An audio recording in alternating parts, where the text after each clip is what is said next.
Hello everybody, welcome and thanks for joining us for our e-bike Lite shootout. We are at the Running Y Resort in Klamath Falls, Oregon, and today we're going to be talking about the Norco Fluid VLT.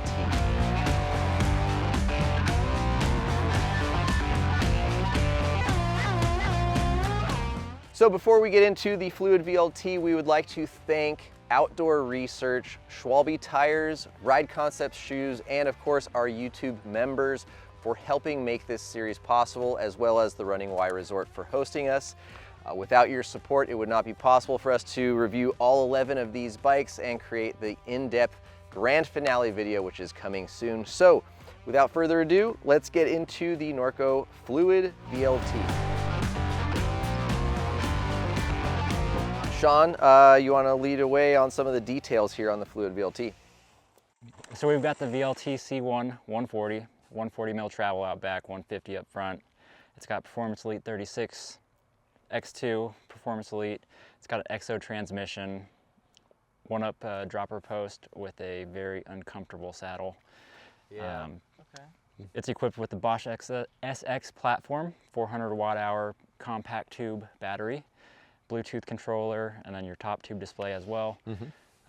SRAM code silver brakes. SRAM code silver brakes, which is odd, seeing as everybody's been speccing Mavens. Yeah. We'd like to see TRPs, which actually come on the C2 model. Okay. Yeah. But I mean, the bike retails for $9,000. You get a carbon frame. It's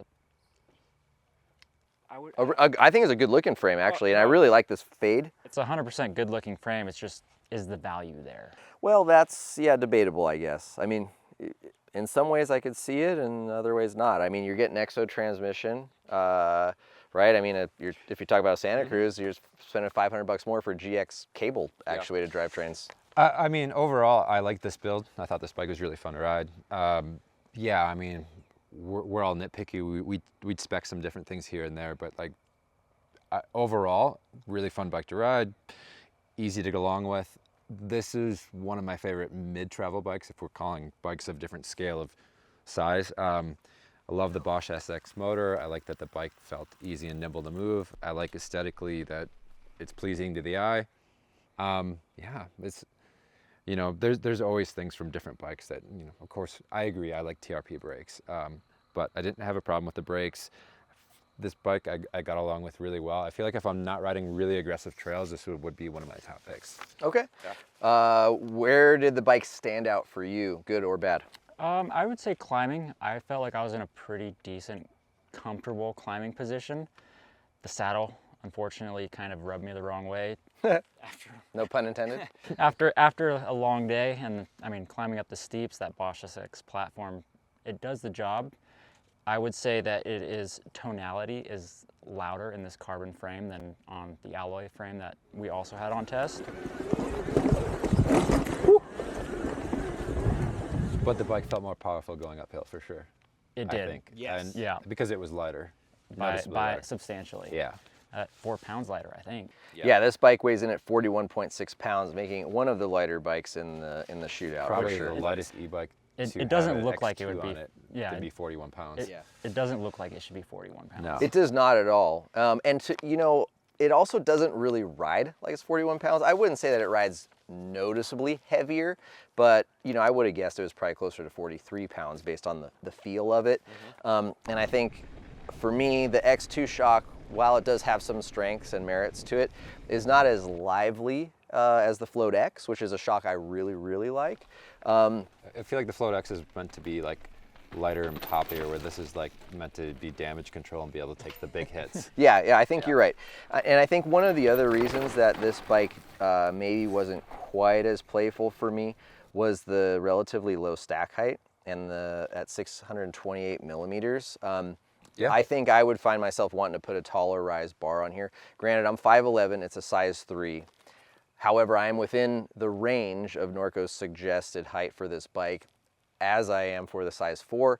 I traditionally like a shorter bike. I think the size 4 is way too long, and we've gone over this before in lots of other videos, but this is the size I would choose. Yeah, I mean, I just wish it was a little higher. Just looking here at the top tube, you got recommended rider height 5'7" to 5'11". Yeah. So I'm well outside of that, but I would much rather ride this as a shorter bike than The size stepping 4 up to is a 4. big step. To Yeah, and we're sitting with a, you know, we've got a few underneath the stem, but we're with a 20 mil rise bar. You go to 35 and it might alleviate a little of that. For sure. So that aside, the one other thing I will say, the seat wasn't terribly uncomfortable for me for climbing. However, descending, it bruised the insides of my knees. You know, I like to kind of try to steer, dip a bit, move back and forth. And these sharp, hard edges, man, they hurt. And I got bruises. I'm tender on the inside of my legs from that. The Bosch drive unit, you talked about the noise a little bit. I think as far as like the mid-power e-bikes, this is probably my favorite drive unit. I like the power. I like the cadence in which it delivers power.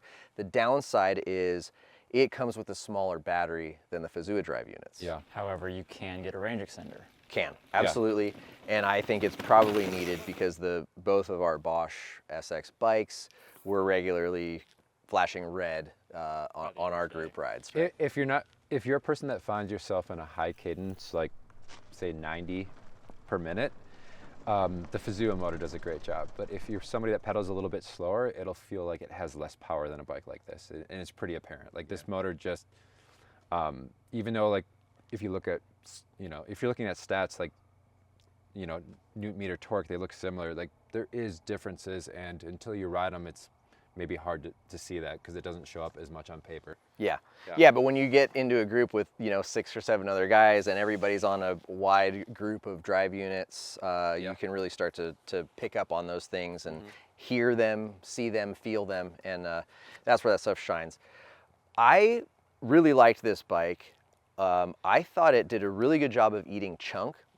We had the VLT 130. I did not like that bike very much. Like it was fine, but like I didn't like it enough to where I was like, I would want to buy this or keep this bike. And I thought like, man, this bike should have more travel. I just feel like e-bikes should just always have more travel than less, personally. And I'm glad to see that the 140 did ride better as I was hoping it would. I could foresee myself putting a 160 fork on this bike if I were to keep it and own it, which I would like to do. Yeah, I mean, I think it would get along with that. I think so, right? Where did this bike shine for you on the trails? Where was your favorite place to ride it? I'd say like faster flow trails that were a bit steeper with the, not so much sharp corners, but just kind of corners you could rail into, and then just chunk that you could just plow straight through. Bottom bracket height, I wanted to check this out here. 350 mil, so it's definitely higher than some of the other bikes. I know you talked about like backcountry kind of e-bike light adventure stuff. Well, I guess Cole was kind of talking about that more. To me, I think this would be a really good option, more so than some of the other bikes. I think this might be at the top of my list for like I want to do big rides, big mountain side of adventurous, stuff, and then plug in at the end of the day, because I'm not going to do that on just a traditional bike. Yeah, it might be my pick for that. I know like when we were doing our kind of round table at home, we were talking spec, price, what we'd like to see. Value. Like components, all that. And I think we all collectively agreed that we would probably go down a model to the C2 140, which has your TRP brakes. I think it had a Lyric fork on it, just RockShox suspension essentially, and a much similar build. If you're working within a budget that's maybe a little less than how this one's spec'd, there's good options that are a little bit cheaper, like we're not giving up much. Yeah. Ideal rider and terrain, you think, for this? I think the trail rider that wants to maybe get a little rowdy, but not too crazy. Yeah. Just kind of like a everyday kind of. Okay. Like a general mountain biker looking for a 140, 150. A lot of mountain bikers would think really so. enjoy this. I think you go from beginner to intermediate advanced on this. Like it covers the spectrum pretty well, I think. I think it's fun for a lot of people, and I could see anybody from my wife to somebody that rides trails every day for like the last decade enjoying this bike. Okay. All right, folks. Well, there you have it. Thanks again to Outdoor Research, Schwalbe Tires, and Ride Concept Shoes, and the Running Y Resort here in Klamath Falls. Make sure you stay tuned for the rest of the bikes in this shootout. Don't forget to subscribe to the channel, and we'll see you guys out on the trails.